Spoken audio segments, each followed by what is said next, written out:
Olá, você está na Apps TV. Apps TV é o canal de comunicação da AppJF no YouTube e a AppJF é o sindicato que congrega professores da Universidade Federal de Juiz de Fora e do ISUDEST MG. Hoje nós estamos aqui com o professor Marcos Vinícius Leite.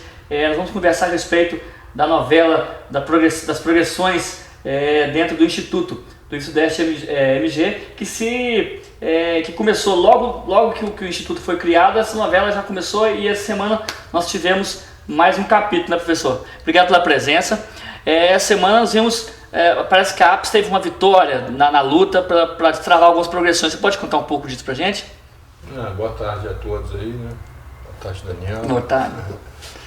Daniel, bem, você falou muito bem, isso é uma novela, né? Porque o problema da progressão vinha se colocando desde a abertura dos institutos, né? Porque havia uma legislação que reconhecia uma determinada localização na carreira e ela não foi respeitada, né?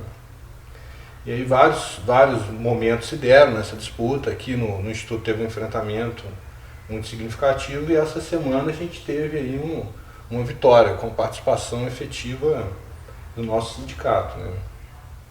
E aí o problema era de ordem jurídica, mas a gente só veio saber que esse problema era de ordem jurídica quando a gente teve lá na reitoria. Uma audiência com o reitor, não foi isso? Audiência com o Paulo Rogério, porque estava tendo um processo muito moroso em relação a alguns processos que estavam na justiça, e a gente veio saber que a Procuradoria Federal tinha que expedir um documento, que é um parecer de ordem executória, né?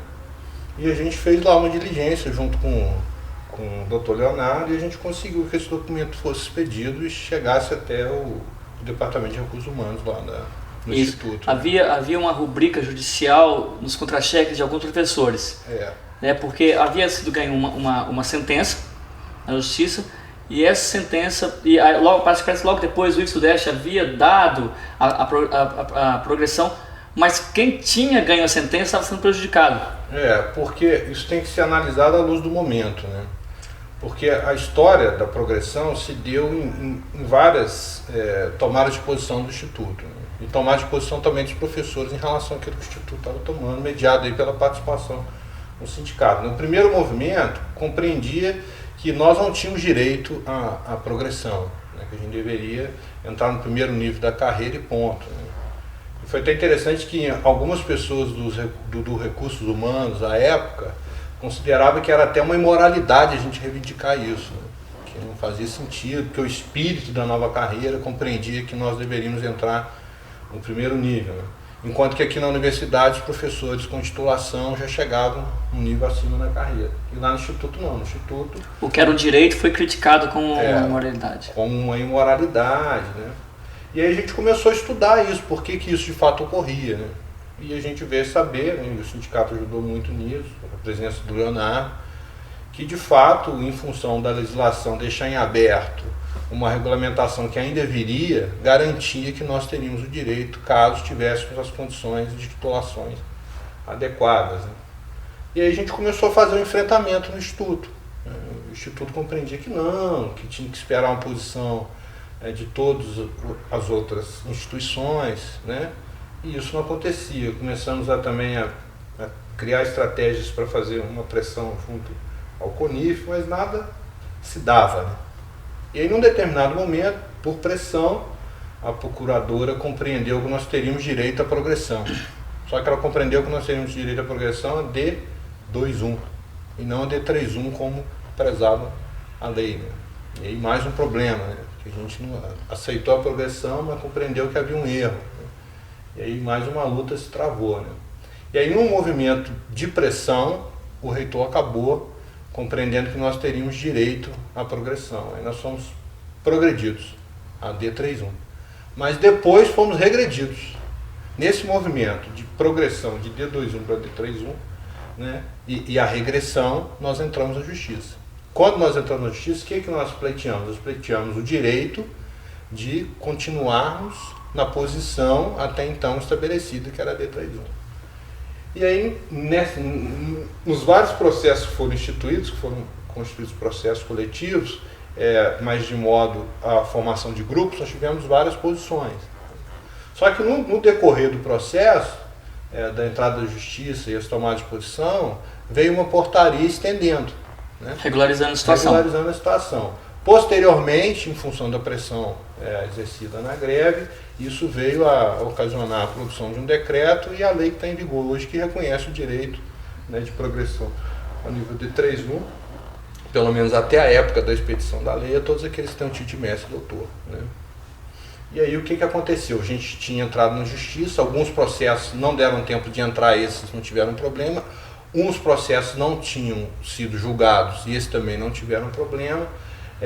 Alguns processos foram julgados, mas não havia sentença, e alguns processos havia sentença. O da sentença que foi problemático. O da sentença favorável à manutenção da progressão, que naquele momento significava um ganho, é que posteriormente gerou um problema. Por quê? Porque se permitisse se pagar aqueles que estavam na justiça, que tinham direito à rubrica, você teria um pagamento em duplicidade. E isso, de fato, não poderia ocorrer, né? E o que estava acontecendo? Esses processos que tiveram ganho sentencial, reconhecendo o direito à manutenção da progressão de 3.1, acabaram ficando restritos e impedidos, né, de terem acertado dignamente a sua posição na carreira. E aí isso gerou uma distorção, né? Qual foi a distorção que foi gerada? O Instituto praticou a sentença compreendendo, que nós teríamos que ficar restritos a D3.1. Isso acabou lesando toda a progressão horizontal que nós temos direito, né? Então, todo mundo que havia ganho na justiça começou a se sentir prejudicado. Porque nós ficamos limitados ao nível D101, com uma rubrica judicial que pagava a diferença de D101 até D3.1 e restritos a D3.1. Sendo que tinham professores nessa situação que já eram D3.2 e já tinham tempo para ascender a D3.3. Então essa era a situação, né? A rubrica judicial que estava no contra-cheque travou.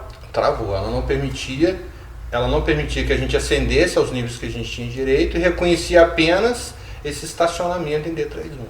Aí quando o sindicato conseguiu retirar essa rubrica, aí você liberou o posicionamento no qual todos têm direito a estar nesse determinado momento. Isso se deu em função, primeiro, da diligência e dos procedimentos jurídicos que o Leonardo realizou junto à Procuradoria, né? Leonardo, assessor jurídico do sindicato.